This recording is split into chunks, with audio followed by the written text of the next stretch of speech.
Okay, so good evening.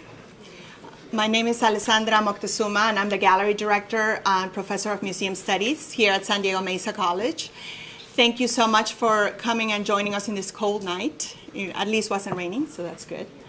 I was very excited about this exhibition, the first one of the semester. I've known Larry, Caveney, and Silfredo for several years. And more recently, I got to see the sculptures by Warr. And just getting to know their artwork and their process, I imagined in my head how well they would bounce off each other and how beautifully they would come together in a gallery space. I titled the exhibition Dynamic Gestures because when you go into that gallery right now, it feels very animated, it feels full of energy and life, and that's what I enjoyed about this artist's works. Also, I kept seeing connections between the different artists. Both Larry Caveney and Silfredo have a gestural quality to the way they paint. They also have a performative aspect of their work, and each of them will talk about that when they present some of their pieces and elaborate on that. I also saw the similarities between, for example, Warr and his treatment of faces, his kind of deconstruction of the faces, his appropriation of found materials in constructing them, and some of the ways that Larry Caveney also disintegrates and kind of evaporates the face through his brushstrokes. So I thought that it was lyrically they would connect with each other very well. And then there's also a comedic aspect, I think, to both, in the videos by Warr and also in Larry's, there's that aspect of kind of breaking down the preciousness, and both use the idea of the male figure. Chris is more self-portraits, but and Chris is more cubistic in nature, but I just like the way that both of them also bounced off each other. So I think from what I've heard, people really enjoyed the energy in this exhibit. I'm not going to talk too much longer about that. I'll let the artists speak for themselves and show you some examples of their other works.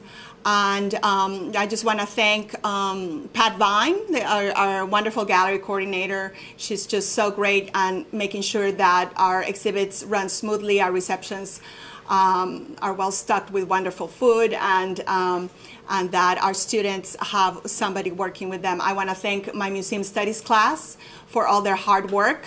I just get them in that space. On Monday, I just put Janine and Andrew and Nicole in that space, and I told them, I'm going to teach you how to do the lighting, and you got to do it. And so they just took it up on themselves, and they finished the job. So I'm very proud of them. I'm very happy. And I want to thank everybody in the art department for bringing their students. And so first of all, I'm going to introduce Silfredo Lao. He's originally from Cuba. He's a dancer. He's spent his whole life in dance, knows many different types of dance, and he teaches at Palomar College, but he's also a wonderful painter. So he's going to go first, and what we'll do is maybe I'll just do a brief introduction for each artist, and at the end we'll have a Q&A where you guys can ask them questions about their work. So Silfredo, you can come over here. Thank you. Okay.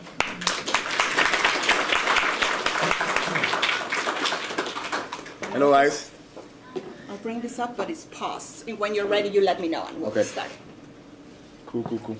Yes, my name is Silfredo Lao. I'm from Cuba. I've been here in this country 13 years. I've been dancing all my life. I studied dance in Cuba on the National School of Art for 7 years, and painting was always my hobby. It was always something that I did no matter what. You know what I mean? But I never thought that today I was just doing this presentation here. So thank you, Alessandra. Before I start talking to you, I want to show you a video that is the way I'm painting today. I'm combining my dance background with my expression, and it is what it is. So, I show you this? Yeah.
I was not, I mean, I didn't want to take my shirt off in the video, but the guy told me, oh, that would be good.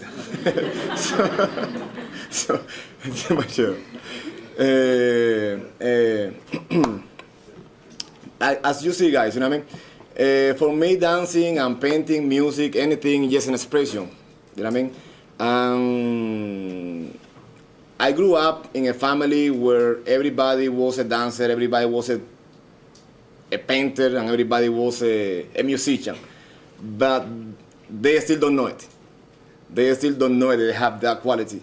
But I guess I was the only one in my family who walked that particular road, and I became an artist. But every time I go to Cuba and I see my mom, and I see my father and my brothers, we always play music, we always painting, and we always dancing, always. And I said to myself, that's where I come from. That's where my painting come from. This is where my dancing feeling come from. And I'm really glad that I grew up in the way I grew up with my family, and it shaped me and taught me a lot of who I am today. So now, talking about the process of my art, at the beginning of, like I said, I started dancing at the age of 13 at the national school. I graduated from the school, and like I said, painting was just a hobby. We were just painting every day. It was not something that I loved to do. It was not about loving painting. It was something that I had to do. You know what I mean? It's like sometimes you just have to do it. You just have to draw something. You have to paint something. It's not about love being something. It's about your brain doesn't work in a different way. Your brain is telling you to paint and to do this. And that was me. Every time in the classroom, I would just not pay attention to anything. I would just drawing something. But I became a dancer. I became a dancer, yes. In Cuba, we have a system that the art school, they go to different school and they test you. They go to a classroom and say, okay, we are going to having a test for music, and you have a test. We are going to have a test for visual art, and you do have your test. And we are going to have a test for dancing or theater or ballet. And you tell yourself, if you pass your test, you can go freely to the dance school or to the art school or to the theater school.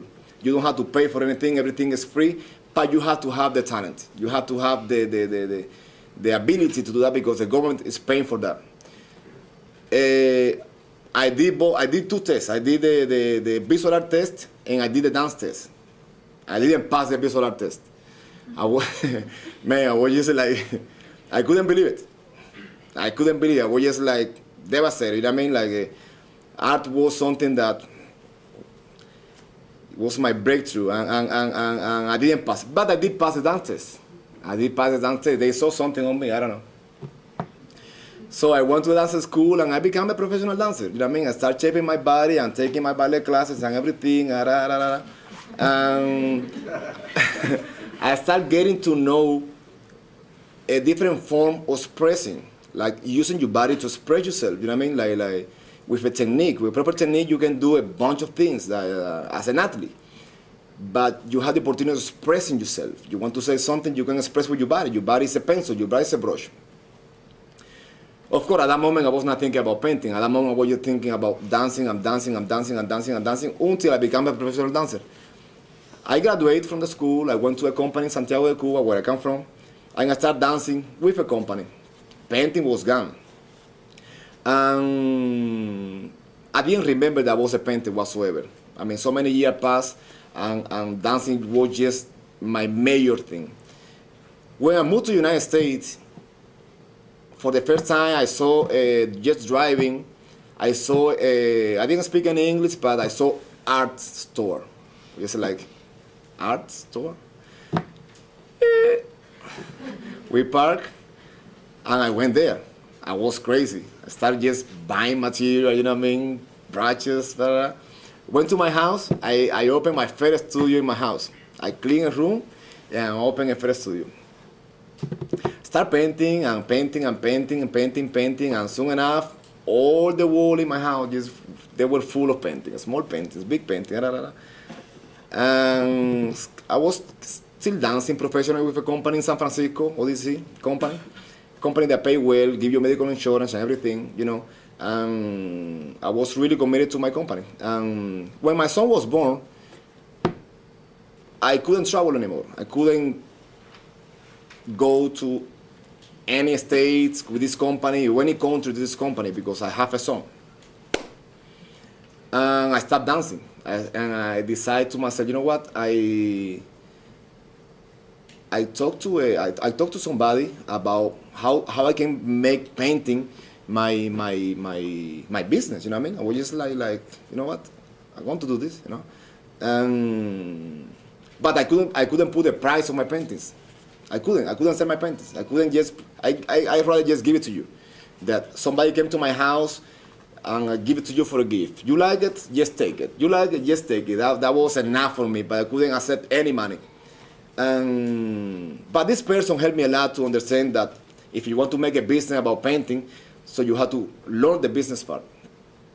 So start learning those things, and I moved to San Diego, and for the first time I opened my own studio. I couldn't afford it, but I said, you know what? I had to pay for this. I'm not selling any painting, but I need to sell it. I need to pay for this, and that's what I'm doing.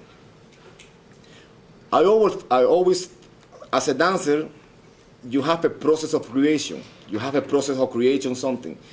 You need to.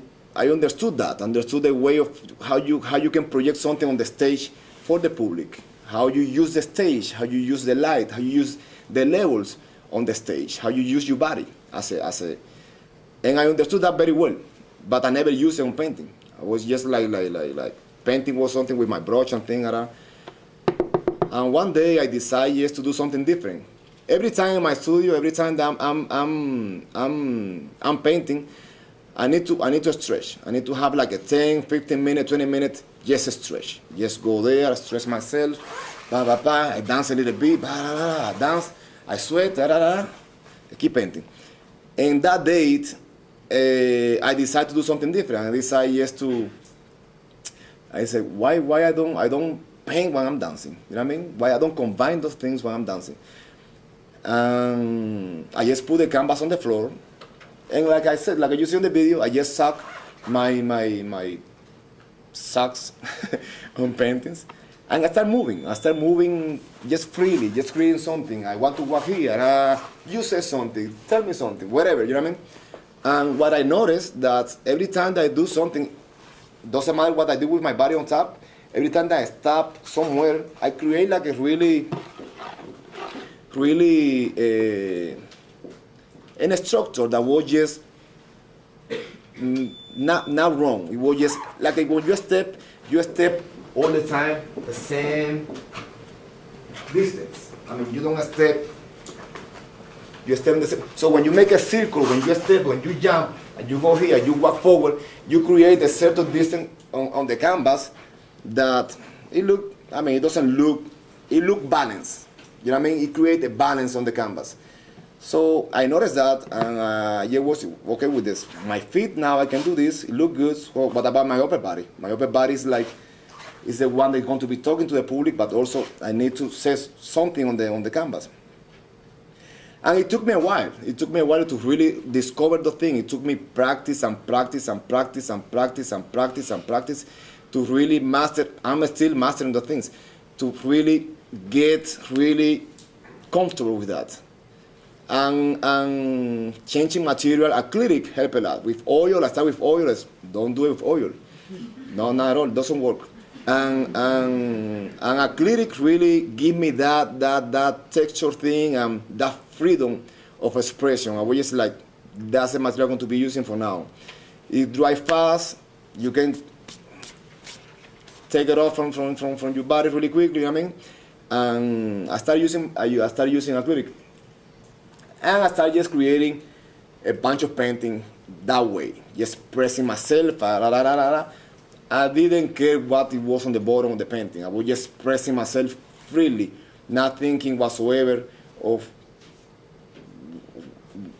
my body was just talking at the moment. I was not thinking, I want to talk about something. No. I'm talking now about what it is. And tomorrow will be something completely different. I never try myself to hold myself back and I like this painting, I'm not going to step over. Never I did that. Until today, I have this. I said to myself that I will stop being a painter the day I do that. The day I say, oh, I like this, I'm not going to touch it. No, I will touch it. And I don't care if I mess it up. If I mess it up, something good will come from the next one. Yes, a challenge. Yes, something that I cannot tell to myself, that's enough. That's not enough. That's not, for me, it's not enough. And until today, I'm still struggling with that feeling. Every single time I create a painting, I don't want to repeat the same painting again.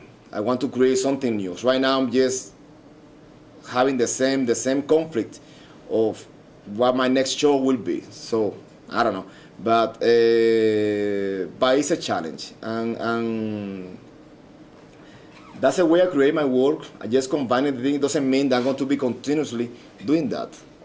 As a matter of fact, I don't want to do it anymore. I want to do something different. But at the same time, believe that it's not quite. I still believe that I can express myself a little bit more in that direction, and maybe little by little just finding something else. But. And I was talking to a lady too today, to this lady here, that sometimes I was struggling. I'm a new painter. I'm not somebody that well known, that make a big statement in Europe and everybody's just listening here. No, I don't. As a painter, I was just like. You know what? I don't have to say anything. I don't have to say a statement to anybody. I need just to be comfortable with myself, with what I'm going to say to myself. And if somebody on the painting see the painting and they have something that really motivates them to do something, great. But I never work in a way that, okay, I'm going to say a statement or something. That's me. And the first thing I need to do is thinking about myself. What is in my mind at the moment? Not thinking about somebody else. What is in my mind right now? And just feel comfortable with my mind, feel comfortable with myself, and be able to express myself the way it is, and that's me. And if the painting becomes something that is a statement, great. If it's not, it's great too. You know, somebody will get touched, and if one person gets touched by the painting, that's enough for me too. You know what I mean? It's not like it's not right if we are not saying something about how the country is going today or how people is treating people today. It's not right if I'm not doing art if I'm not saying something. You know what? I'm saying something. I'm saying something to myself because I'm the first I need to be saying something to myself in order to change something. I need to change myself first in order to change somebody else. So, and she was told by the painting. She was just like talking to me about how she got connected with the painting. I was really happy to hear her story, and I said, well, you know what? I will mention that on my talking tonight. That I used to get stuck on that particular thought. Okay, I want to paint something. I will paint something about, yes, why not? Yes, da da da da da. And I did try, and nothing came up because I was not connected with anything. So as soon as I start connecting with myself, everything starts just flowing, and you can just drive whatever you want when you are connecting with yourself.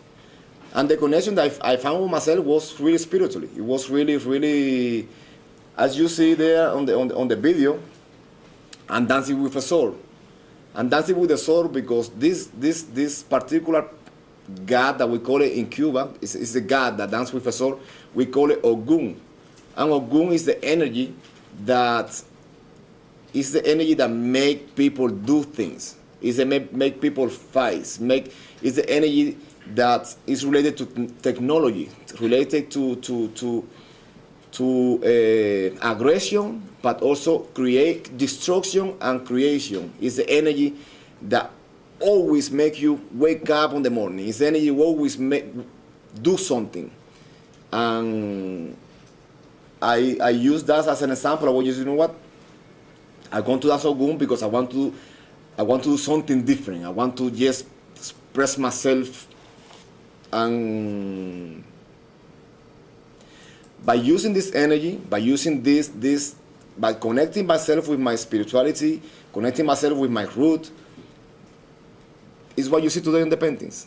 It's what you see today in the gallery. It's nothing else. It's not a statement about anything. It's just a connection between me and my work. And if somebody like this lady tonight get connected with the painting, you can ask me any question, you know what I mean? Or whatever you feel with the painting, you know what I mean? I feel this and I feel this, I feel this, and that's great, you know what I mean? But I never try to really, today, to make a statement. Really try not to make a statement about anything.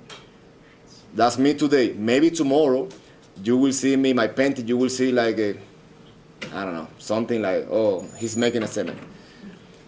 But what I mean is like, I passed that road. I was just like really stuck. I'm not making art if I don't make a statement. I'm not making art if I'm not making a statement.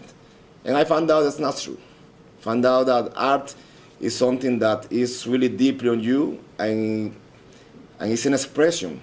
And you need to start first on yourself and then to anybody else. That's it. If you have any question, guys, I'm going to be ending now.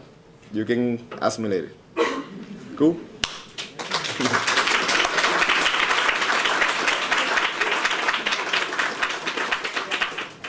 So next, we're going to have this Chris Warr, who's the sculptor. I really loved his work, and specifically, I was seeing the relationship between his faces, his figures, and the work of Larry Caveney, but I also was seeing the energy that, Silfredo was talking about, something that reflected a passion for this idea of, the portrait. And Chris also talked about the importance of looking at portraiture and sculptural pieces, faces, heads from other artists and other cultures. And so I was fascinated by that. Chris studied at San Diego State, and it's a place that many of you students might transfer to. So I also thought that it would be interesting to hear him talk about his progression as an artist and some of his inspiration and his work. So here's Chris.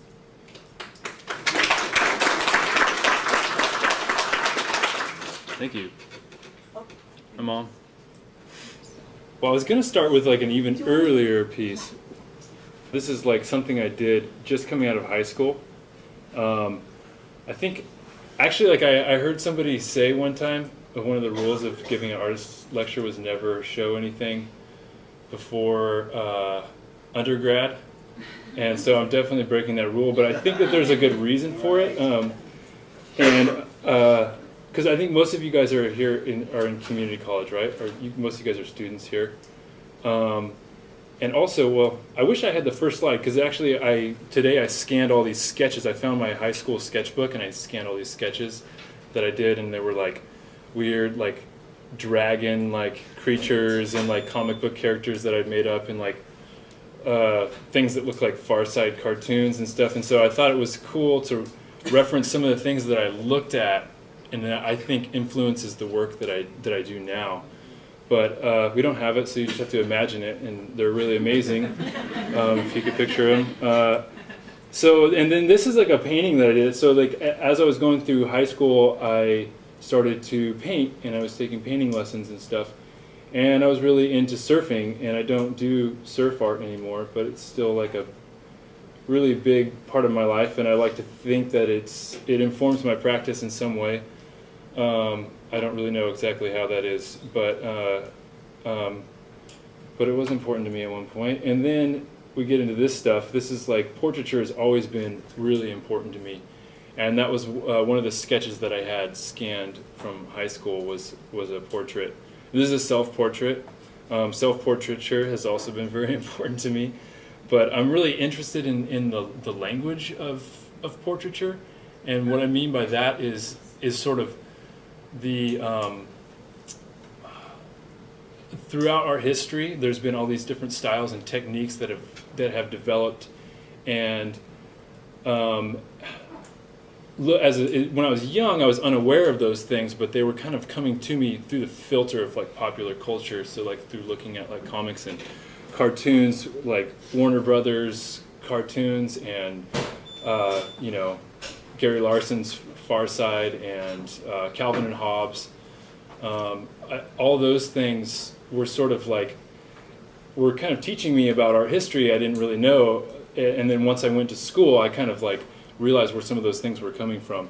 But anyways, so I was doing, straight up painting, right, in when I first started college. This is like the kind of, and I loved drawing old people. And I really liked, it's funny because like I really like drawing old people, and when I was a kid, I was like, when I was drawing in high school, the sketches, I noticed there was like all these villains. Like I really liked the villains because they were evil. Like they had like the slanted eyes, and like they had more expression in their face. And there was something that I felt like those images penetrated a little deeper than like the good guys, with like the big square jaws and like the G.I. Joe looking people. And then, okay, so then going into, this is transferring into San Diego State, which I guess some of you might be doing, as Alessandro said. At that point, then I kind of learned, like, I started to learn about art history, and I learned, like, oh, well, like, the figure's been done all these different ways, and, in some ways I thought, like, well, the figure is kind of dead, and it's really kind of a dumb thing to be doing. It just felt kind of dumb to do it, and so I started to get away from that, but I couldn't get away from like this sort of creature-like forms, and this thing looks like an intestine or a colon or something, and so that was still there. I was trying to make like objects that were still, I didn't really realize what I was doing, but looking back, I was trying to make objects that related to the body. And this is another one. And that's another one. It's kind of like a big steel thing, and it's like a stomach, sort of.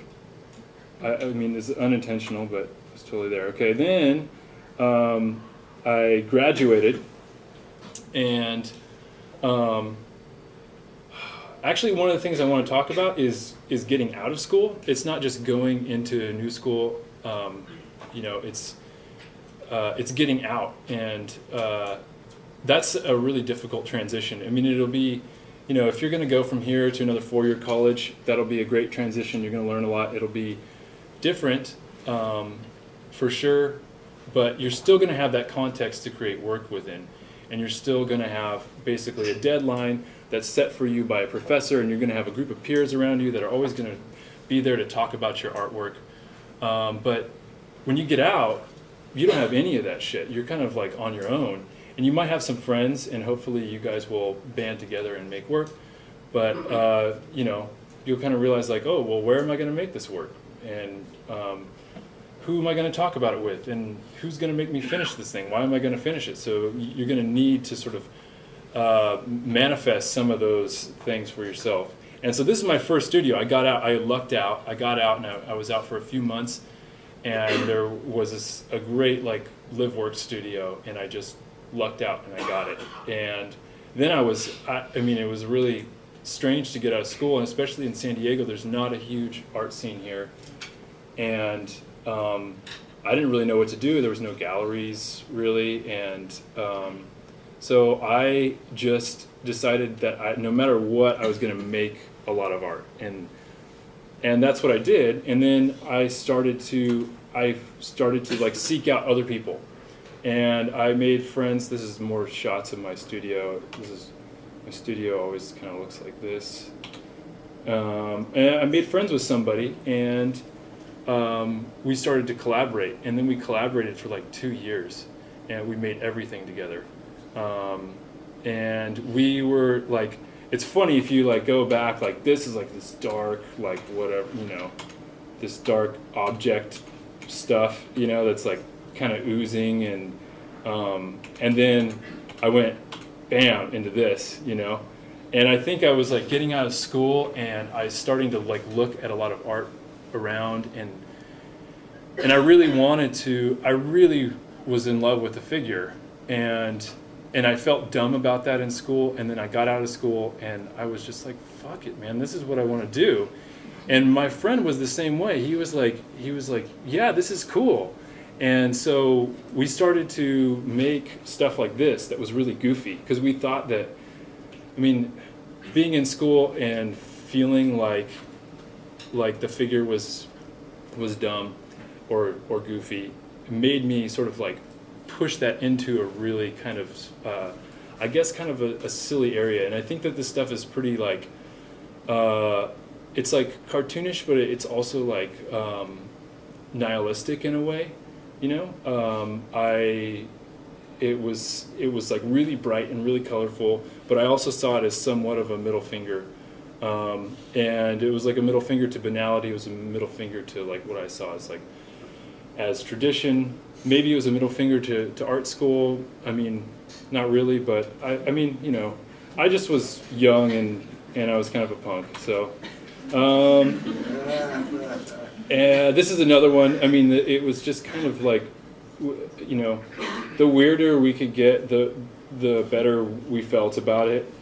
And we used, you know, we started using, when I was in school, the other thing I was doing was I was buying, I was doing found object art, but I was like spending a shitload of money on it. I was like going to these surplus places and just buying stuff that I thought looked cool, and then like not, you know, using very little of it. And so I was poor, and when I got out of school, and then I was like, well, I'm just gonna make art with whatever the hell is lying around. And that's exactly what we did. I mean, we found these, like, we found chairs in the dumpster, and we'd get couches that people left out, and we'd cut them open and take the stuffing out, and then we'd make these big stuffed sculptures, you know, clay and plaster that people gave us, just, you know, random bits of plastic, and stuff that, like, we would also go into the back of thrift stores where people would do the drop-offs, and we would just grab a bunch of junk. I mean, that's probably not a good thing, but we used it for a good cause. This is another figure here, and so, yeah, this one is like my favorite. This was like the first one that we made together, and we made this thing, and I had made that head like a year before, and we found that cushion. That's one of those like cushions that you lay back into, and we found that, and then we found these boots like on the side of the trolley tracks, and we painted the bottom orange, and we had this AstroTurf, and like we just put that together, and we were, I mean, you know, looking back, maybe we were a little too awestruck with ourselves, but we were like, oh my God, this is amazing. No one's ever done this before. But that's a really good feeling to have, and you totally, I mean, if you have that feeling, I think you should totally pursue it, because it made us make a lot of work, and we thought, I mean, we just hadn't really seen much like that before, and I mean, we didn't know that we were sort of in a way riding this kind of trend that was happening, where there was a lot of like really bright, colorful, kind of silly work going on. It's kind of like a I don't know how many of you guys have studied art history, but if you know of the Dada period, it's a period in like the oh man, I better know this. It's like in the 20s through the 30s, I think. But anyways, early 1900s, and it was kind of nihilism, and it was political in a way. They weren't making direct political commentary because they couldn't, but they were just like, well, their idea was like, basically the government doesn't make any sense, so we're not going to make any sense. And they wrote these poems that were just nonsense, and the art was kind of nonsense, and so it was kind of a deconstruction in a way. And so we kind of learned later that there was a bunch of that going on. This is a shopping cart with bottles and stuff, but we were also like really interested in beauty, and yeah, these are beautiful, Who's laughing at that? They're ugly, but they're ugly through a certain lens, and I think that's where like cartoon language and comic book language starts to fit in this kind of caricature of ugliness or grittiness. This is an installation shot of a show that we did. This is our last show that we did together, and this was a crazy show. I didn't really like this show. This was like towards the end, and we were sick of each other by this point, and we just were making so much work, and it was, I think at a certain point you can kind of like, we thought we didn't care about anything, and we were just trying to be really goofy, and that was good for a while, and then I realized like there was something missing. Like there was kind of a seriousness that was missing after a while, and I think it was there in the beginning, but then towards the end we were trying to manufacture this thing that we had. And I don't know, a lot of people like this show, I don't like it. And then I made this piece. And this piece was kind of a statement. This is the first piece that I made on my own again. And there was, at the time, like a bunch of people in my studio. It wasn't very big, it was like 800 square feet. And there was like, sometimes like 4 people that I would let work in there. And I was paying the rent on this place. Sometimes I would come home and there would be like people hanging out in my, like partying in my place, and I'd be like, what the hell? But it was great to me, like going back to what I said before about creating that context. It was great because I had because I could offer space to people, I had a community of artists around me, and we would talk and we'd feed off of each other's energy, and that was really good until like it just got crazy, and we were all up in each other's shit basically. And this piece, I felt towards the end like I was sacrificing a lot because I was paying the rent and I was working hard and I was poor and whatever. And so I made this piece, and I made it as big as I could.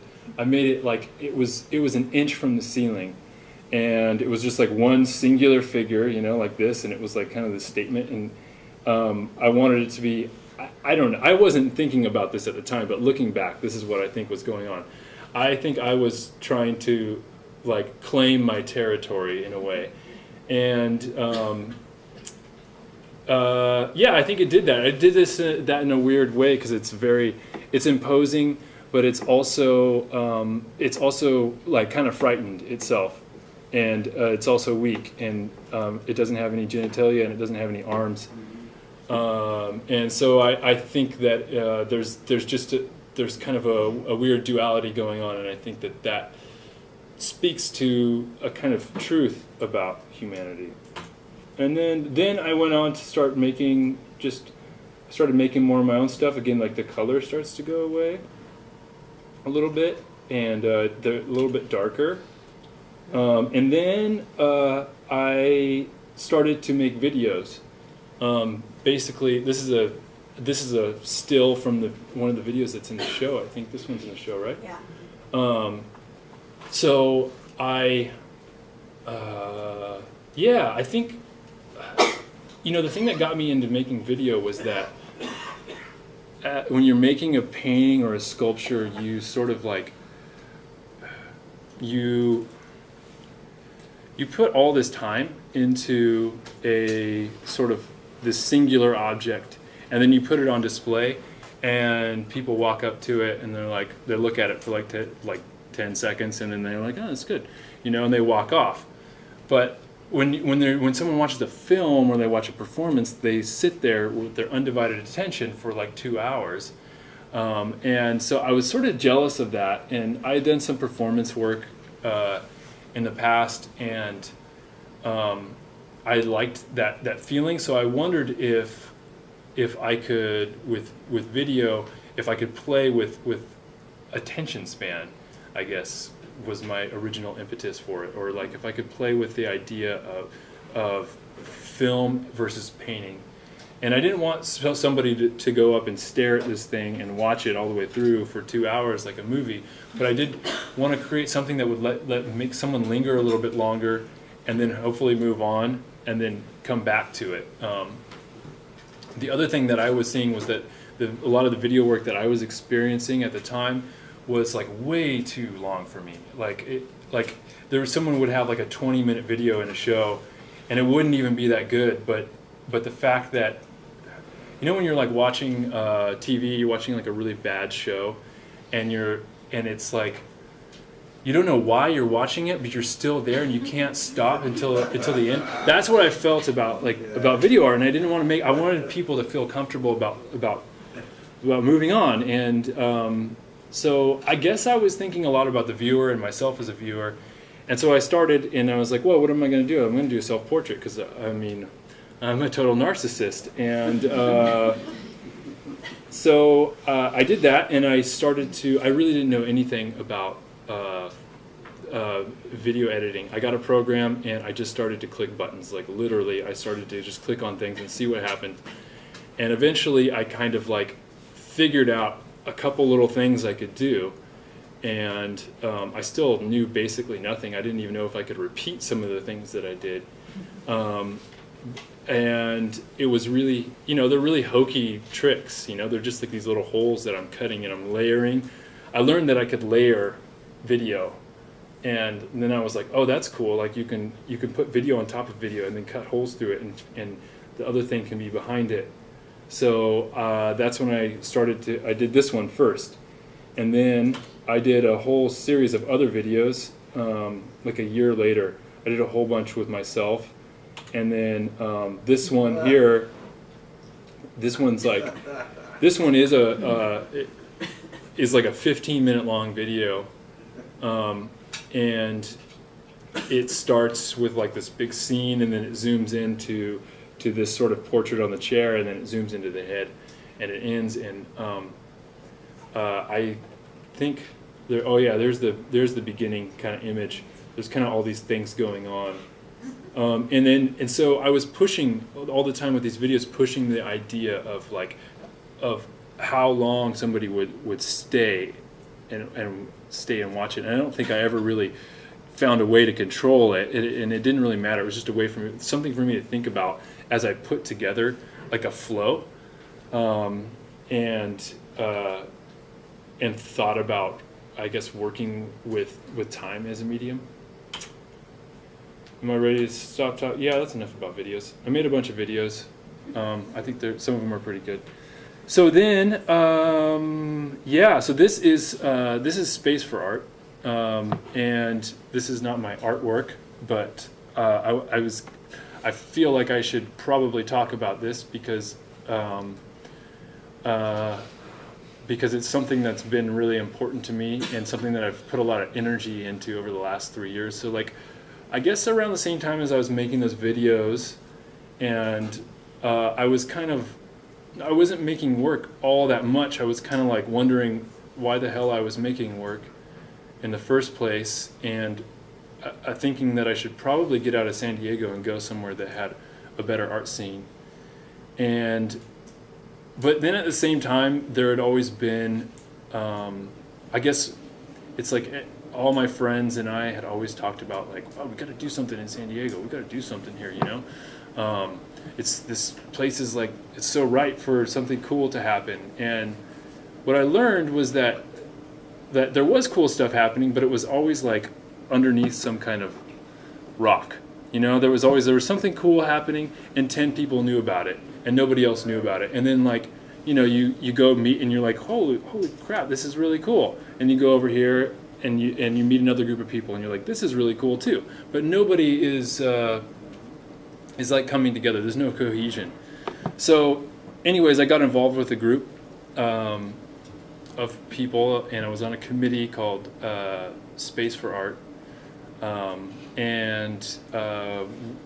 The idea was to build an affordable artist work live space.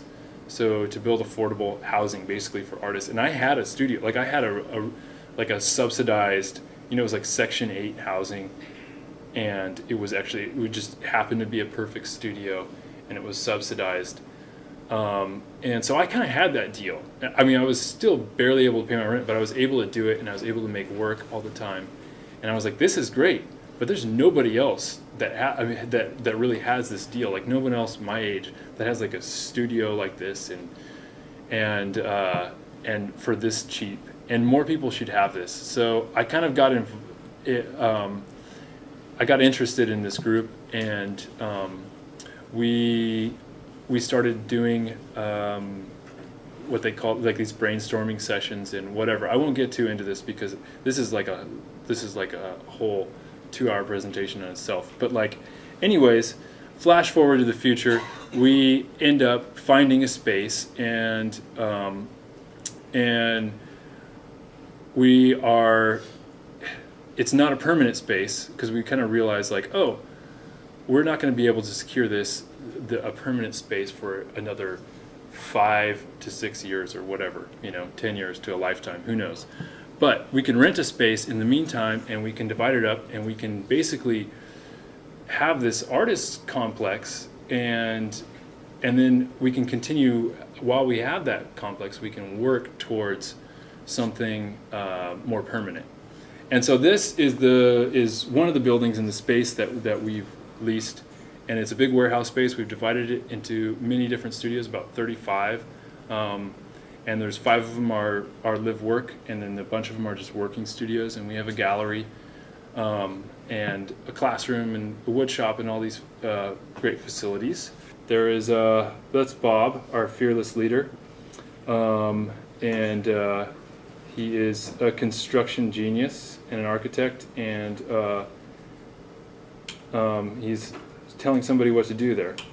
He likes to do that. And then this is these are like live workspaces, and this is going back to, I'm trying to reconnect to like the original finding my studio space, because all this is interconnected. I'm not trying to like lump in something, but this is a really important part of, I think, my career in realizing who I am as an artist, is realizing that I need a community around me. I need to be alone sometimes to make work. I've realized that, but having energy around you and having a place for your work to go is super important, because otherwise you can just basically end up spinning your wheels. So we built out all our spaces, and now we live there. And this is during the construction process here. Anyways, that's my loft, actually. That's where I sleep. Sleep right back there. And then, so we do events, and we get lots of people out to our openings. It tends to bring together many different aspects of the San Diego community, which is great. I think we can probably do a better job. But it's been a really good thing for my career, because, or I shouldn't really say career because I'm not making any money off of this, but it's been a good thing for my work. Although I thought it wasn't for like 2 years, this thing like killed me. I didn't really make much of anything, but the thing was I wasn't making much before. In all honesty, I was kind of like losing steam and probably needing to go somewhere else. But because we built this space, and and we got some cohesion, and artists came together, and there was an exchange of ideas, and we've made connections to other places. I've been able to make work again. Oh yeah, here's a picture of our gallery when it's all finished. And that's a different show. It's a nice space. You guys should check it out for sure. Is that East Village?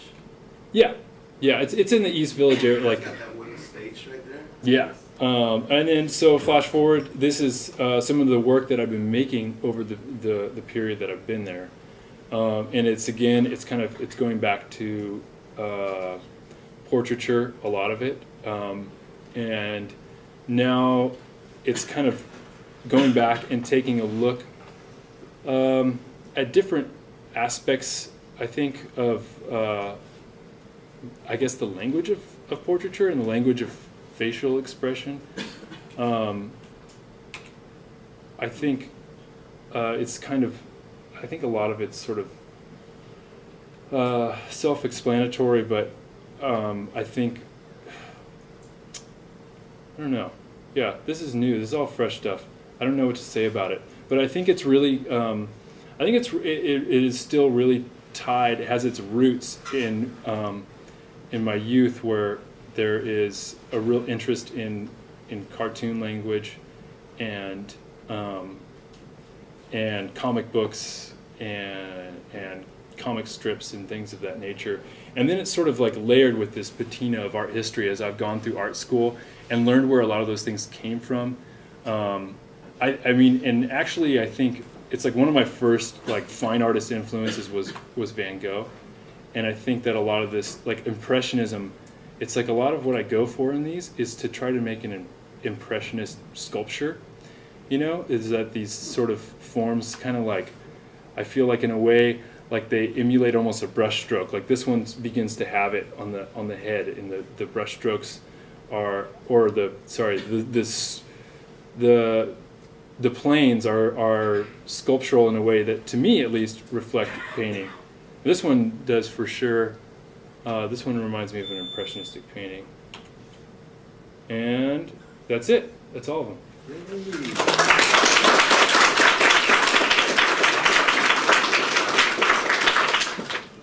Thank you, Chris. So, you know, you see, when you see the artists talking, you see the connections that I was kind of thinking about as I invited all of them to come. And it's obvious, I think, for all of them, and I think that's really good for you guys, the passion that all of them have for their work, and how, you know, it's such a personal and important thing in their life. And I really like your metaphor about, you know, San Diego as being kind of disjointed with all these things happening in all these different places. And being here 11 years and teaching here, I've been looking under all those rocks. And what I've been trying to do is connect all this, you know, a lot of these things together. And that's why my students in my museum studies class have gone to do a show at Space for Art, and they have gone to do a show at Art Produce, and did a show at the Garage. Because I'm trying to kind of bring all of these things together and show them that there's lots of things to see here, and lots of people to learn from and to connect with. So our next speaker is Larry Caveney, and I've invited him here before to talk about his Garage project, which was an exhibition space that he had at his home in Hillcrest. And I really loved his passion for promoting the work of other artists, not only, you know, creating his own pieces, but also promoting the work of other artists. He actually very graciously invited our class to do an exhibition there last semester, and it was very successful. I really like the fact that Larry is also commenting on this idea of, you know, kind of, in a way, maybe Chris is doing it too, rebelling against the preciousness of the art world. You know, if you see, Chris, I'm thinking of some of your pedestals that are, you know, it's not about this precious, pristine white block that you put the painting on top, but it's this thing that it's coming to life and it's made out of found objects. And I think also with Larry's work, we chose to just pin his pieces up to the wall, unframed, and he has a gallery, but he also is going to talk to you about other ways that he gets his work out there and challenges those notions of kind of the art world and the art gallery and the representation. So here's Larry Caveney.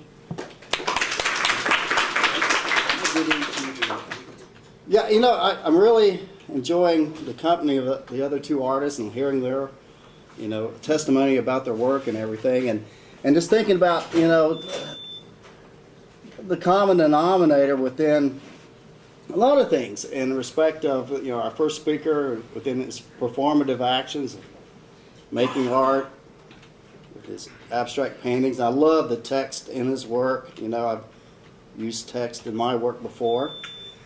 And the idea also, the second artist talking about sculpture and, you know, and the idea of portraiture is a great idea, I think, in respect of, you know, a reflection of people we know, or maybe a residue of people we might have known once upon a time. Let's see, make sure I get this here. Anyway, I'll go here. For me, I guess making art for me was the initiation of making art. You know, it was the idea of like doing something outside of thinking about making money.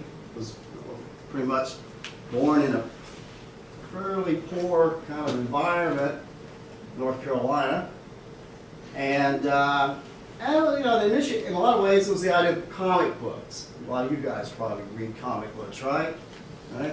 And the idea of Marvel comics and DC comics and looking at superheroes, and, you know, looking at the idea of superheroes as a way of communicating something, you know, beyond ourselves, but also the idea of, you know, using the figure, because for us, for the most part, the idea of the figure is what narrates language within our culture, right?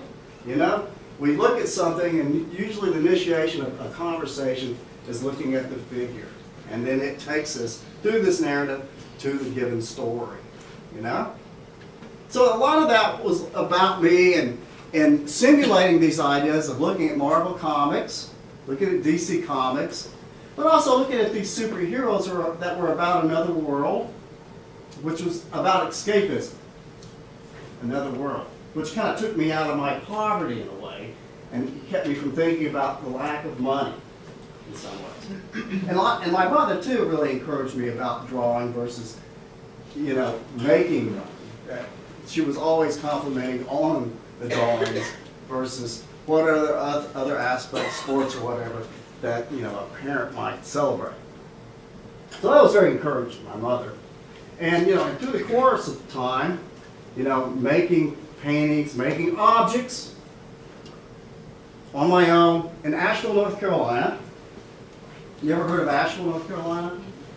Close to the Black Mountain College. You ever heard of Black Mountain College? You know, William de Kooning used to teach there. And haven't got there yet. Okay, that's fine. But it was kind of a branch of the Bauhaus. And but Asheville in its own right, you know, it kind of represented the selection of rocks you had to turn over. You know, you moved to Asheville, and you would see the facade of art in a way, you know, in terms of what the tourists would see. You know, it was a more decorative idea. And then I ran into a collective of artists that, you know, that would meet on a regular basis on Monday nights. We'd have our boys' night out, and we'd talk about art, and we'd go about bouncing off ideas with each other. And that was like in 1985. 1985. In some ways, that was the beginning of kind of like my formalization of making art within a, you know, a conversation with other artists. You know, bouncing off ideas. You probably had that experience as well. You know, it's good to have an audience, you know, that you could bounce off your ideas and see how they see your conversation to the world in some ways. It's important to have. Otherwise, you know, you're kind of in a vacuum. You're kind of isolated in some ways. It's still satisfying, still empowering, but it's good to have that other voice going on, those other voices that maybe can inform your process within concept, but also technologies as well, you know? So that's what those guys served for me. They were my community in a lot of ways. And for the most part, making for me was the traditional arts of like painting and sculpting, and, you know, and not being formally trained at that stage in terms of, you know, going to a formal university or anything. So I'm just kind of like simulating things I see, using the figure. So I'd make these kind of like figurative things, would talk about things in general. And they were somewhat humorous, they were funny. You know, for me, I love humor. You know, humor for me is the social lubricant of life. It gets you through a lot of things, humor. You know, the idea of, there was a theorist, Henry Bergson, talked about the theory of comedy. And the theory of comedy, he would make the analogy of like a baby. A baby, you ever notice a baby when it initially laughs, right? You ever see a baby that laughed? Maybe at the age of 6 months. Have you? Have you ever witnessed that? Well, you know a baby doesn't know a joke, right? It doesn't even know the worst knock-knock joke. You tell a knock-knock joke and it'll just look at you, right? But you might be able to do something like this and just shake it at them, right? That random action, you know, to make the baby laugh, maybe break their pattern or whatever. Well, Henry Bergson talked about that in terms of the chemistry of comedy. And you know, the other thing too is like the idea of comedy was like ingrained in me. I enjoy comedy. It's part of me, you know, and that's one thing you should think about is what is the organic part of you that's unique to you. It's good to simulate, you know, it's good to look at other ideas and within the spirit of the copyist and copy other ideas. For me, copying the idea of using a figure was the idea of studying under Kevin Hogan and how he would use the figure. But getting close to the self, your own self, in terms of what, I don't know, seduces you, makes you laugh, makes you cry. You know, that thing that's uniquely ingrained in you. So through the course of time, I was doing these kind of quasi folk art. I mean, I guess there were folk art pieces because I wasn't formally trained, you know, they're kind of screwed up folk art pieces, you know. But people are enjoying them, they have a certain humorous sensibility. And I also got into like taking the paintings into a chainsaw sculpture kind of thing, where I'm sculpting wood into these figurative figures and then painting them, you know, through the course of time.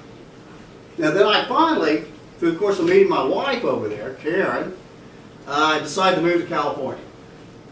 And the whole transition of, you know, I guess I moved here in 2000, right? The transition of like going from one culture to the next was like, okay, where is my place in this culture? You know, how do I identify with this more pluralistic kind of setting versus a rural area such as Asheville, North Carolina? But before that happened, the last thing that happened to me was I worked in a factory. I worked in a factory for about 10 years, making art and working in a factory and going to school at night, get my undergraduate degree. Through the course of, you know, generating a conversation or a relationship with these people at the factory that really didn't know what was going on with my art. For them, the idea of abstraction or how I approached my figures in a very expressionistic manner, there wasn't much understanding there. So a lot of times they thought I was the oddball out. I was the eccentric one. So as a survival kind of way of dealing with the situation, I guess I started thinking about audience. What is up with this great divide between me and the people in the factory? Why is that? You know, I was just making the assumption that everyone should know about Picasso. Everyone should know about Jackson Pollock. That was my assumption.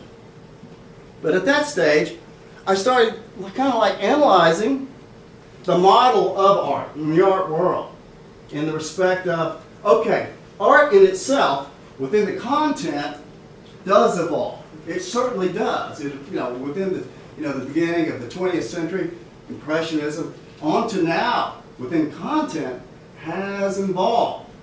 Within technology, the conversation about cultural identity, but it's still in that same kind of model of the platform, how it's displayed. So I started thinking, okay, with the help of Lucy Lepard, who's a great theorist, and a few other artists, Susie Gaplick is a good one, mapping the terrain, talking about different definitions of audience. So I started thinking about, okay, audience. the factory. Collaboration. Maybe that's the way I can kind of bridge that gap if I can collaborate with these people in the factory. Maybe I can live with these people on a day-to-day basis so they understand a little better what I'm doing with my work. So at that stage, art for me became more of a relational aesthetic. You know, the relationship, the aesthetic coming together. And think about how maybe, you know, the idea of art forms, drawing, painting, sculpting, performance art, video, can be this idea of creating relationships with the audience, integrating the audience into the work. If not that, maybe immobilizing the audience's imagination when they see the work, creating a bridge. So, you know, for me, here we have some definitions of my work. You know, I've done video work. You've been in the gallery and you've seen some of the dancing crazy guys, right? Seen those guys, right?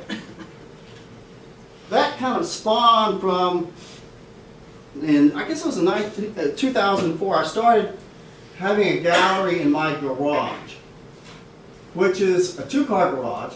The ceiling is about 14 feet high. And through the donations of people that have been to the garage, I've gotten track lights. And it's pretty well tricked out in terms of a nice exhibition space. So we've had like a show for about every month for, since 2004. So that's like 60 shows.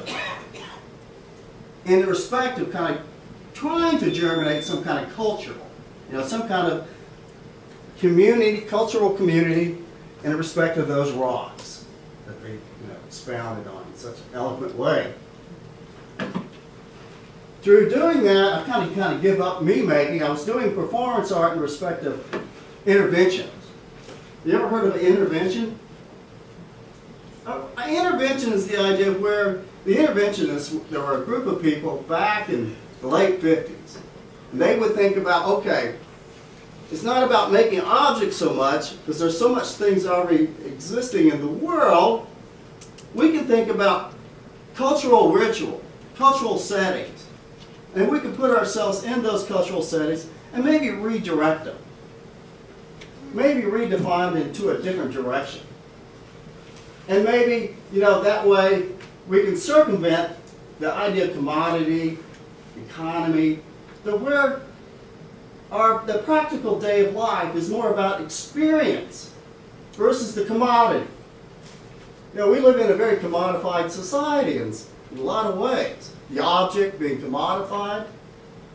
But it's really, you think about it, it's the experience from the object that we take away. So how do we make the experience for everybody? So I got into doing I did a performance at the DMV, which was this kind of funky nightclub act, where I'd tell these funky jokes, dancing to a painting. Or I'd dress up like Superman and I'd help people cross the street. Various videos. And then we did this thing, here's me and Karen, and we did a garage gallery, which was a great thing. And it was my first really kind of experience of curating shows. Anybody here, what is curating anyways? What do you think? To curate a show. Don't you know? She curated a show. What do you think? What is it, to curate a show? Go ahead. Just to put it all together. To put it all together, right? It's the idea that you could you got this one idea. You might have one idea. And you have this one idea and you put it out into the world. And you see who else has a similar idea in the respect of making or action. Then you bring these ideas together and it becomes a survey of ideas in some ways. Or sometimes the garage gallery would represent showcasing a particular artist from San Diego that maybe never had an opportunity to show their work. Maybe it's because of content, maybe because it wasn't sellable, it couldn't be that commodity. Those kind of ideas. So that was a relational aesthetic too, in the respect of bringing people together, people together, having conversation, and having a decent party at least once a month for Karen and I. So over, a course of 60 shows, one every month, the final show, close to the final show, next to Alexandra's show, was the idea of an art gym. I think Richard Child Davis, is he here? Maybe he took off. But one of the last shows we had was the art gym, which is based on a similar premise of a gym. You know, you get off of work, go to the gym, work out, and you take a shower, and you go home, right? Here, you get off of work, you go to the art gym, you make some art, go take a shower, and you go home. So, you know, at that stage, you know, I hadn't painted, because I've been painting since, you know, on and off for 30 years. My guy that kind of represents me in Asheville says, you know, man, I wish you just quit thinking about what you're making so much because you're over intellectualizing. I wish it was just back in the day where you just make something, you know? So I got into thinking about one day at the art gym, you know, I'm going to take maybe a film still from this video of these old white guys that I've got dancing for me, and I'll just start painting them. The white guys is a whole different story. You know, they got the video you saw in the gallery, you know, guys dancing with the John McCain mask, right? That's another story. But it got me into painting in respect of getting back and using the figure as a narrative. The videos, they represent me in a lot of ways. You know, when I went to Vermont College to get my Master of Fine Arts, the whole thesis of my Master of Fine Arts was the artist as a fool. The idea of the court jester, and how can a white guy below average size can bring anything to contemporary art to the stage where it's really, you know, today within contemporary art, it's a pluralistic setup, you know. There are other people that need their day in the sun, their day in the light, you know, in terms of these conversations, because, you know, pretty much modernism was dictated by, you know, the white guy, the European white guy moving into America. So for me today, within today's setting, is the idea of the fool, servitude, humility, and, you know, poking fun at politicians, poking fun at those archetypes that we usually look up at. So that when we look at these paintings, it kind of speaks to that. And the whole project, what stems from the performance work, the Grown Man Naked project, which is, where's that come from? You ever heard that? It's a punchline from a joke. Grown Man Naked. You ever heard that? Where's it from? Airplane. The movie Airplane. And then, you know, thinking about the Grown Man Naked project, in the respect of humility, poking fun at oneself, and dancing. These are from some of the stills from the video. This is Stepmaster Hank, who was here tonight. The videos have actually been shown all over Europe. And actually, they're being rented by a few gay nightclubs in San Francisco. Yeah, right. Stepmaster Hank. Rug Cutter Ricky. That's Jam Master Johnny, who couldn't make it tonight. He's been pretty ill. Jam Master Johnny's a great painter. He's going to Vermont College right now to get his Master of Fine Arts. And the other day he calls me up and he goes, and he's been really ill because he's got hepatitis C, he's bipolar and diabetic. He calls me up and goes, hey Larry, you know what? I just woke up and, you know, out of a coma. And I'm working on these pastels. I want you to see them because they're real exciting, you know. So you gotta love them. You gotta love the spirit of, you know, somebody's just like into it for the making of it. There he is again. These are on felt or canvas, and you know they're deconstructed in a lot of ways. In the respect that, you know, they become more generalized, they become just that male dancing on a carpet. The dancing thing started off with one day, I guess I just turned 50, and I'm looking at myself, and I was sick at the time. I'm like, you know, I had a little bit of a beer gut, and I'm looking at myself, well, what can I do with this, you know? And I've been thinking about doing some kind of dancing stuff. I love the idea of dancing because I've done dancing with DMV. So I put a John McCain mask on, went down in the garage, set up the camera, and just kind of danced in front of it with the music of Neil Diamond. And that's what perpetuated the whole idea. And I got a lot of resource of these old white fat pasty guys around me too. They're hanging out with me. When they come to the garage, and I'm like, okay, you're perfect for this. Maybe you can come to the garage and do a dance. And so this is a depiction of Dancing Dan, which is really Dan Adams, who's a fabulous painter. And that's Jam Master Johnny. This very various variations of the idea. Moving through that, figurative. Jam Master Johnny. The idea of the mask.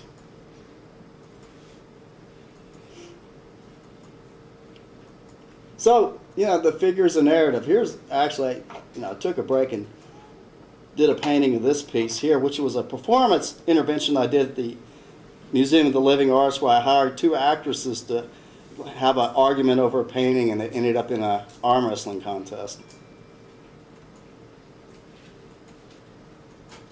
Expressionistic, yes, it's part of it.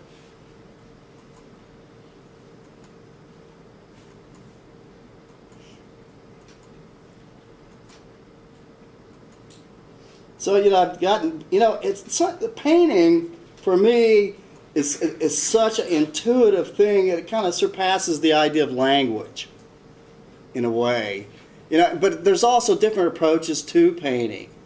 That it could be either like an analog idea or a digital idea. It would be kind of like a Mondrian idea or a Jackson Pollock idea. Or like the idea of a poem versus, just a straight up something written non-fiction text. Portraits started at this stage. And, it was... portraits, when I'm looking at the dancers, I'm diffusing the faces, the portraits become like residue, like this idea of residue of somebody you might have known, in a very vague way.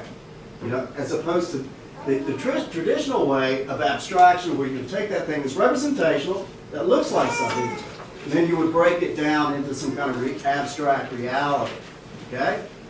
For me, it became more of this kind of like a biomorphic idea, where I start out with this surface and generally start shaping it to somebody that in a general way was this residue of resemblance of something there, of a character, of this stranger that I might have known. And then I would just stop. Sometimes the hardest time is stopping sometimes when you get to that stage of realization.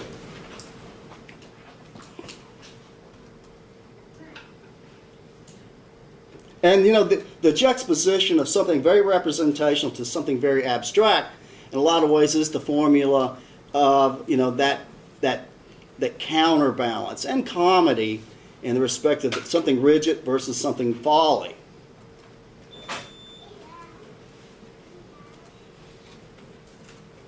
So I started that. It was like 300 days ago, and I've made a painting every day. Every day. So it's like an addiction. Art is like an addiction.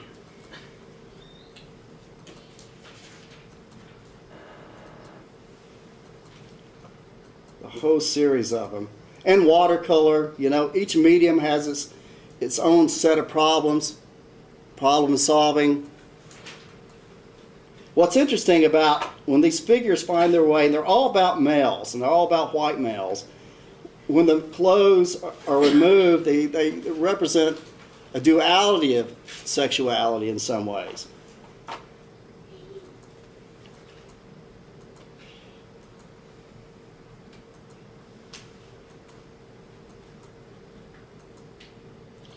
There's a lot here, and I don't want to have to go through all of them.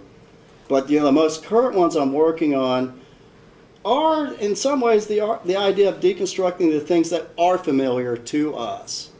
like just finished a portrait of Frank Zappa that's deconstructed. Also cartoons, but a more general way that where the figure as it narrates in a message that's more visceral than literal.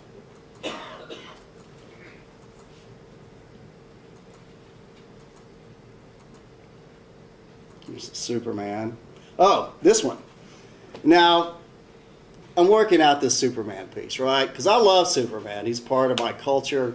He's part of who I am.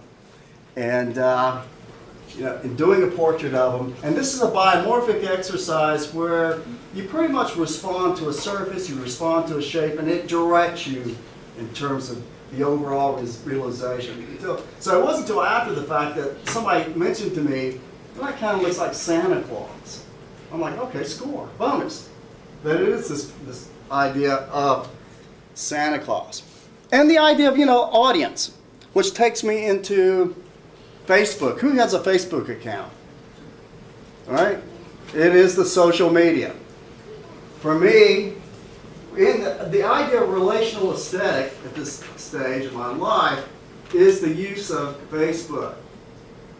It's also the idea of vulnerability where as soon as I make something, whether it's, I think it's done or not, I'm posting it and letting other people see it. Along with showing them my cat, or what me and my nephew's done lately. Pictures of my wife. They're all equal. They're all equal in my life. So in the course of people seeing these pictures on Facebook, I'm getting all these voices, all these responses. And those responses inform my writing. They become, in addition to Francis Bacon, Jackson Pollock, people I admire, voices in my head as well as I approach the canvas.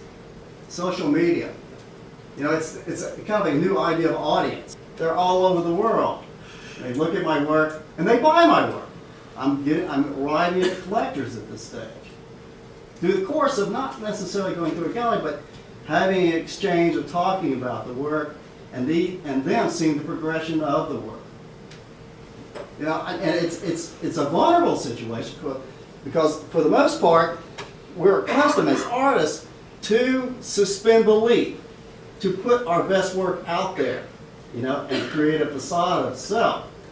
But by putting everything out there, you kind of like reveal process. You reveal the process of making in a lot of ways, which is a very vulnerable way of going about doing it. But it's been very rewarding in respect of, just generating all these, conversations about the work and, and responses. And responses that inform the work, the actual making of the work, but also writing about the work as well. So that's kind of like where I'm at right now, thinking about that. And also, it's also, making art, it's about sustainability. And if you guys are into making art, you got to think about why you're doing it. Don't think about the usual model. Think about where you fit in, why you're making it. That sounds kind of hokey, but you really got to find out where you do fit in, because the usual model might not fit you in. And really, art is just in the spirit of Joseph Beuys. You ever heard of Joseph Beuys? Right? Everybody's an artist. Everybody that's born under the sun is an artist. You got to find your way to sustain yourself. Like the graffiti artists. A graffiti artist might not have a studio. They might not have a gallery, but they're going to make art anyways, and maybe that's what's pushed them out into the world. And by being pushed out into the world, new realizations take place. Right? Sometimes it's a system of economics that these new realizations, these fresh ideas, take place. Okay, so it's more of a it's not a careerist thing. It can be a careerist thing. Don't reject that. Don't reject that. Live on the fringe. Go back and forth. Whatever suits your purpose of making, that sustains you as a maker. You'll use that. Okay.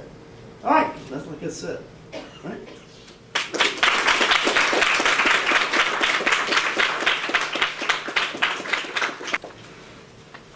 Okay, so you've heard of three artists, three descriptions of how they work, what inspires them, what they're passionate about, not only their process and what they make, but also things sometimes related but outside.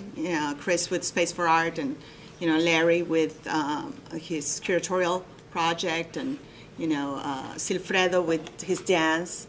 And so, do you guys have any questions for any of them? Why not the face? Why didn't you put the face on the painting? It makes it kind of more open-ended in terms of like you looking at it. Maybe you can interpret and maybe see somebody that you recognize. It makes it more generalized in some ways. And that's a tough one. Because usually it's the figure that points to that particular. You know what I mean? It does. So making that kind of like that bridge between something very abstract and figurative, it's kind of like a test doing that, where there is that kind of resemblance, or maybe you become that figure by your own projection of it in some ways. I used to have a portrait company, and I used to make portraits, on the side for money. So I know the formalistic skills of it, So it's a different approach to it. It's a more general way of like saying this is that person. And sometimes the signifier or the thing that identifies the person within a structure, a class structure, or within society, okay, is maybe what they're wearing. That you'll say, okay, you've got that kind of tie to that shirt. You're within that area of community, maybe, that kind of idea. Does that make sense? Okay. I want to say something about that, because it's funny because you were talking about comedy, and then when I was looking at all those distorted faces, they all look like portraits of people that have been pied in the face. Yeah. Right. Like almost all of them do. I wondered if you were into like the Three Stooges or. Well, it's funny you said that, because I was watching some old YouTube videos the other day of Mo, the Three Stooges, and he was on I think it was the Dick Cavett show, and he was the only one remaining stooge, I think, and his whole skit was throwing pies. Yeah. But yeah, I mean, not on a conscious level. Right. But there's something there that needs to be explored with the pie thing, definitely.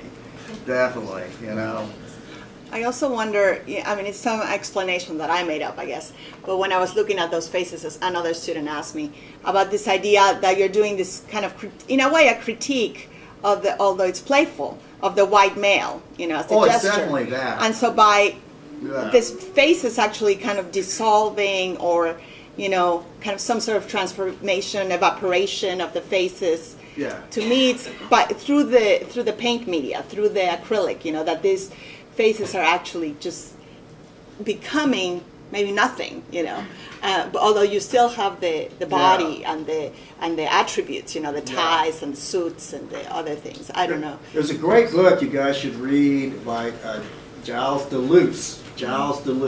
Okay, and he talks about Francis Bacon. And Francis Bacon, in the respect of the figure as not a narrative, but something visceral that communicates on a different level. Like how when you're in nature, how it communicates to you. It's not about language, okay?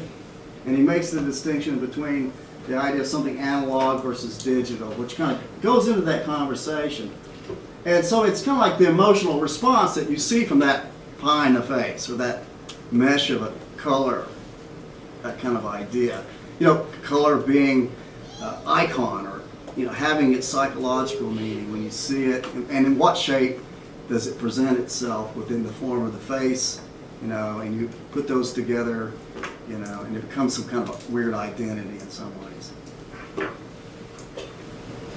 So not a question, but how about a response instead of a question? Oh. I'm a newer painter, and I also like doing abstract figurative art.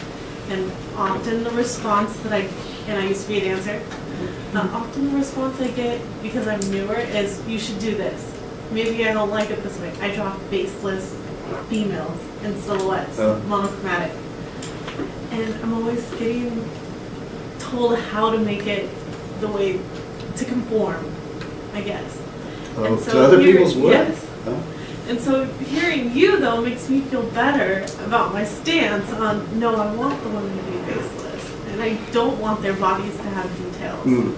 I just want the basic form, and so Right. I'm feeling better about being a nonconformist. Well, good. Cool. There's a question.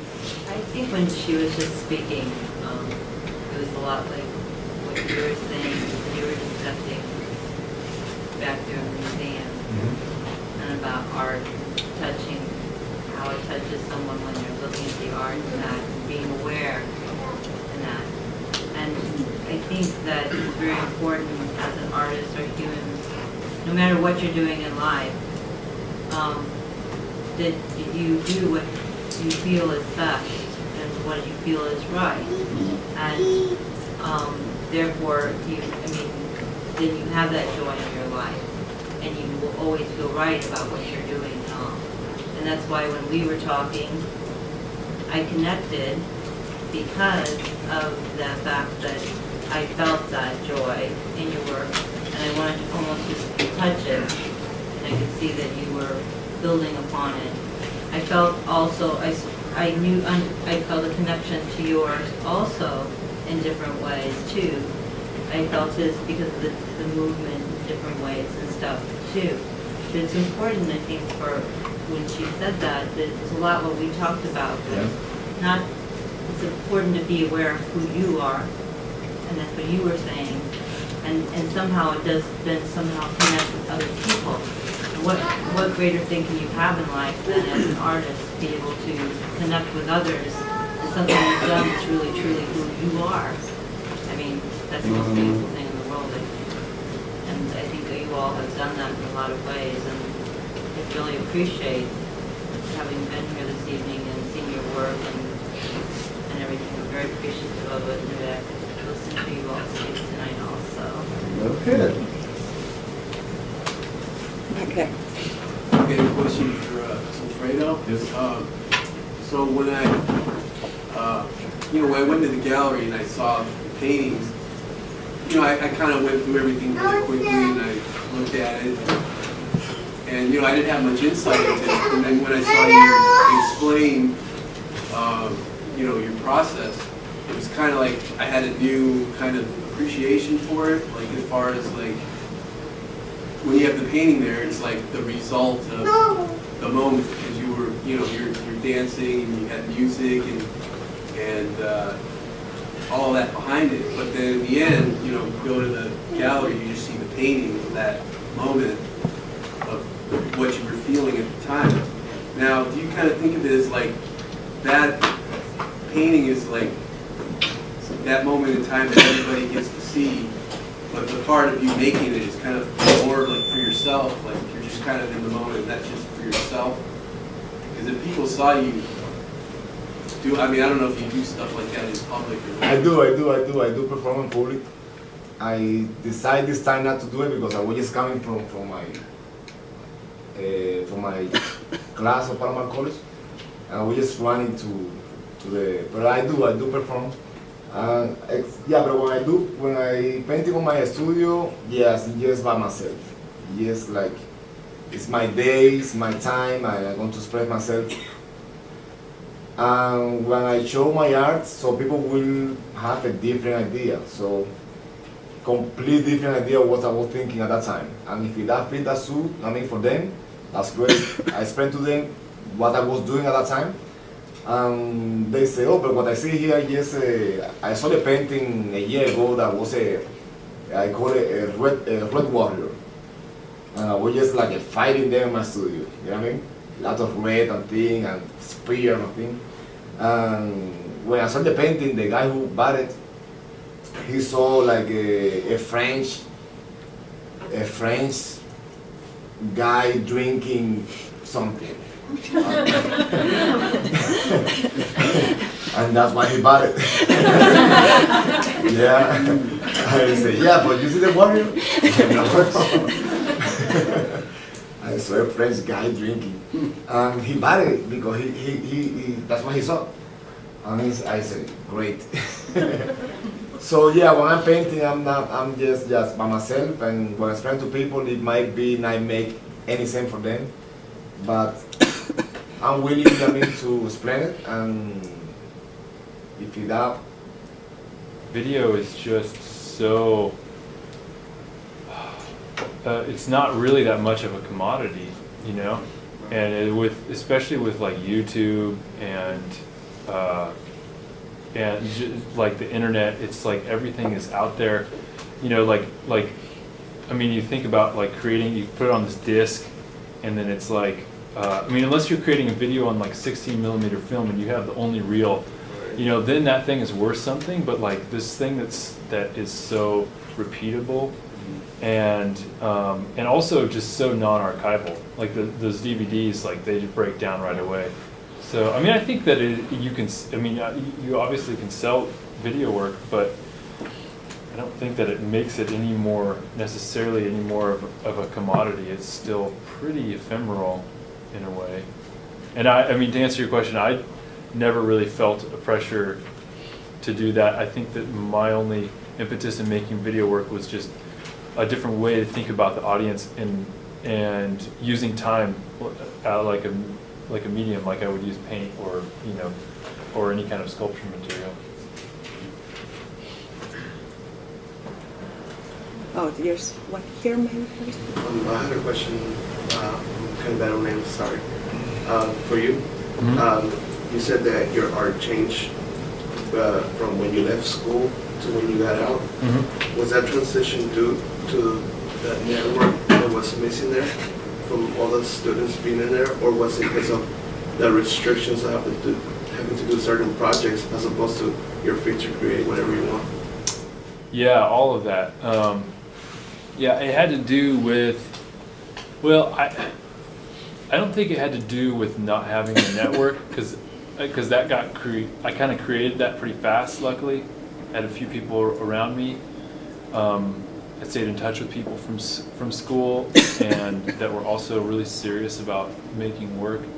So that kind of network I had, I didn't have deadlines, but it changed because of the lack of having a specific context to make work towards. And you know, like when you're in school and you're in a certain class, and sometimes like you take classes, you have the same students in the same class, so your peer group's pretty small, and those are the people that are that's your audience too. You know, they're your friends, but they're also your audience when you're in school. And you get out and all of a sudden it's just wide open, and you realize that there's a lot more feedback that you can get. So I think that it was about kind of getting into a place that was more open, and like less, there wasn't as many assignments for sure, but I think it was also just feeling like the world was wide open and that I could do anything, you know. So I noticed that you all use, at some point, non-conventional materials. Silfredo with the roofing, and wood, like large pieces of wood, and then you have felt, and also you have a wide range of different materials. And so I wanted to know, are the materials just, here's what I had, and I'm using it, or is it, you know, does it add to your work? Well, the felt thing was basically I ran out of canvas. And I had this big sheet of felt over the garage door to keep the lights out. We had video night. So I said, well, I'll try that, you know. And it ended up being a combination of canvas and watercolor paper within the surface treatment, the two of them. You know, so I really loved it, using that. It's very practical, you know. So that's... It was the lightest load of art that I've ever transported. It's very light. He gave me Very like light. 100 paintings. I just carried them into my car. No storage problem. Yeah. For me, it's a mix of things. It's a mix of that's what I have now. I go to Home Depot, that's my favorite store. Trying to find something just to express myself, but it's a mix, yeah. Yeah, I just love different materials.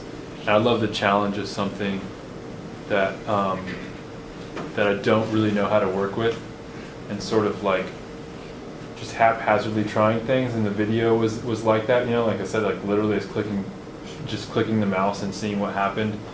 And then I love just grabbing some new material that I don't really know how to use and struggling with it and trying to figure out something, because sometimes when you get a little bit, you get more control over a medium, you tend to baby it a little bit, and you tend to lose some of the immediacy that you gain when, and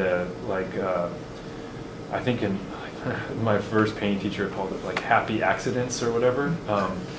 But I mean, I think that speaks to something larger about just kind of problem solving, you know, and also I like it when the material pushes back against me.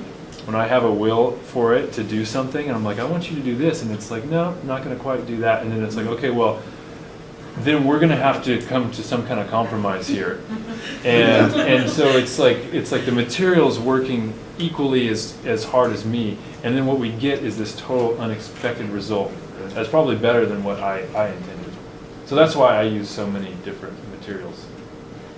I choose the roofing because I couldn't, I was performing at that time on the audience, and it was kind of slippery. It was my favorite performance. It was kind of slippery, the canvas. So I said, you know what, I don't want to fall down from the public, and I want to be in something, boom, just be there on the floor. And I went to Home Depot, we just like walking, and until I saw this roll of roofing. I opened it there on Home Depot, and I stand up with my shoes, and I start moving. Yeah, this is not going to fall down. And then I just, you know what I mean, I bought the whole thing like a $60. I used just that piece. And then I went to, and I do my favorite piece on my show. It's really simple. You see the piece is really simple, because I noticed that with the canvas too, that every time that you step, the canvas got messed up really quickly. We just like, I'm done. And with the roofing, we just like, you cannot spray the painting everywhere. You know what I mean? You can walk, and the painting will just like, I'm not going anywhere, so we're just using more like, I discovered that, so that having done any other roofing, yeah. It's good to experiment like that. Yeah. It takes you into these areas that, like it says, presents interesting problems, and then that it doesn't just yield itself to you. That can take you into that interesting direction you hadn't considered, you know? So it's explorative, the idea. And then when you do explore those ideas, maybe it's the idea of turning back and saying, okay, I got to translate these ideas in the more traditional means, you know? So it feeds off of each other, back and forth. So it's good just to go out there, and I used to use a lot of found stuff, you know?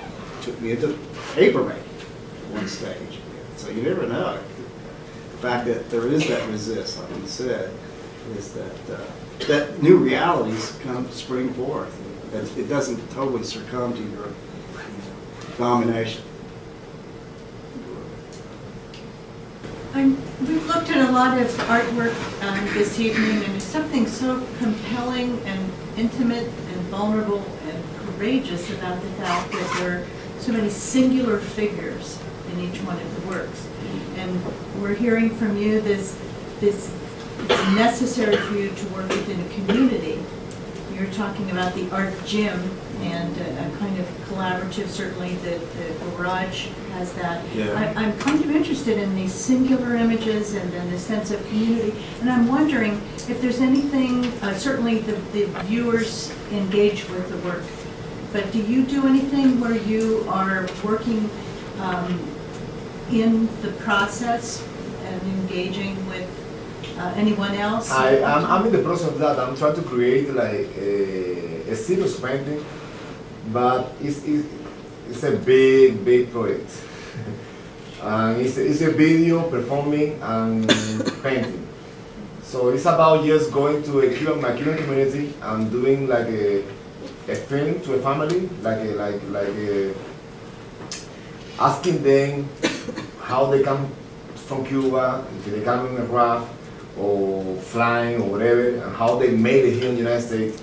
So I have this video, and I will be creating a painting with that purpose, with that story. So I'll be creating a painting with that story, and then I'll be putting together that video. I will put it together my video of creating a painting and creating just one single video.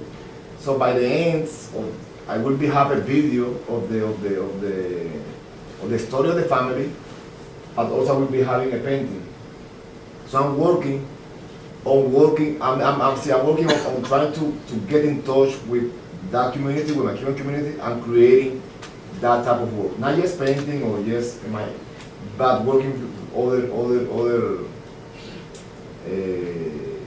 like I said, try to navigate myself and create a different type of I guess I was also wondering too, you mentioned the formal dance training, which would have been a collective experience, I'm guessing, with the ballet, of course? Yeah, no, not ballet. I took ballet classes, but more like modern dance. Like modern, yeah, modern dance, yes. But that was more a class, a shared class or something. Do you continue that practice? I don't do it like I teach it sometimes. Oh, okay. Yeah, I don't dance it professionally with any company, but I do teach it. And if I have to dance it, I'll give myself like 2 weeks of my house just like training. So I'll be good. Yeah. I have a question for Silfredo. Yeah. You talked about always wanting to keep working on a painting. How do you know when your painting is done? How long do you usually take on work? Something that I find out with my work, like I said, I'm very new working my very second painting. It's like on my first painting, when I started doing it, I thought, oh man, that was great painting. A month back, and I didn't like it all. And then I created something really good, and 2 months back, and I didn't like it. So it was really hard to please myself what I like. And on the process of the painting, it happened the same thing. You know what I mean? For me, painting is like I don't know what it is. It's just something that it's a white canvas, it's whatever, and it's just me and the painting, and we have a relationship, and we have to create something. So I talk a lot to the painting, to the time that when I see the painting, she said, "Oh, I don't want you to touch me anymore," and I got that. So I don't touch it. You know what I mean? I just like. I don't do it. But maybe come 3 months later, and I don't like it. And it needs to be touched. And that painting that was created, and I really like it at the time, 3 months from now, I will paint over. I mean, I will not hear it, actually. Yeah, I cannot. Well, yeah, you're filtering so many things in your life. So many things that influence you in that interpretation of that thing that reflects that life, So it's just it's circumstantial, it's situational. There's no formula to it. For me, it's reflective because I'm so old, and I'm getting older, and there's that that looking back and reflecting a lot, and then retranslating that. And there are some projection there too. So and I think your observation of the singular person is very interesting because in some ways these are very autobiographical. It's me projecting, whether it's Nixon or Superman, me into that and relating to that in some level. Justifying that in some level, rationalizing. So yeah, I even did a video series about people rationalizing various historical people, like I did Robert Oppenheimer and why he did the things he did, putting myself in his shoes and that kind of projection idea. So yeah, we think about it all the time, don't we? We all live that kind of idea day to day, that kind of reflection, thinking about our place in the world and where we fit and how do we project and how people see us, our perceptions. And maybe maintaining a certain facade too. The facade is a very important thing too to think about. You know, the socialized mask that we carry around with us all the time. And what does that present? And what community, what kind of audience, you know? And because, you know, some of the best actors, there's that vacancy that really fits those various masks, you know, that they can really exercise well. I had one question for Chris. You were talking about the impressionistic qualities of some of the sculptures and the portraits. But then I was also really intrigued by the video work, and to me it looked a lot of influenced by Cubism. Yeah. And Guernica, and I could see in terms of the shapes and this idea of poking the holes through and seeing through and different layers. And I just was wondering if there was some interest in that. Yeah. So there's a lot of different art historical references. I think Impressionism was just like, that was the first thing I was influenced by in terms of art history. But definitely like studying Cubism, Picasso and Braque have been like a huge influence on those video works. Also the Queen figure in the gallery, I think, is very influenced by that stuff.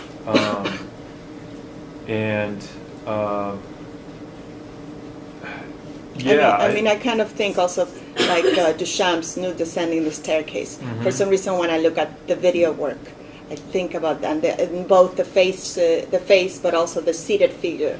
Yeah. I think of those. Yeah, and that fractured quality, and also, just collage in general, which is also kind of coming out of Cubism. But collage was I view those things as just total collage works. Those videos. I just happened to notice that portrait you did when you were in, was it high school? Self-portrait? Yeah, I was like, I think it was in community college, but yeah. Yeah, that has a lot of, like, I'm a teacher and our artist of the month is Van Gogh, and I actually have one of Van Gogh's self-portraits hanging up in the classroom, and it looks a lot alike, the portrait. The one where he has bandages on his ear. Yeah. I'm trying to look like him right now.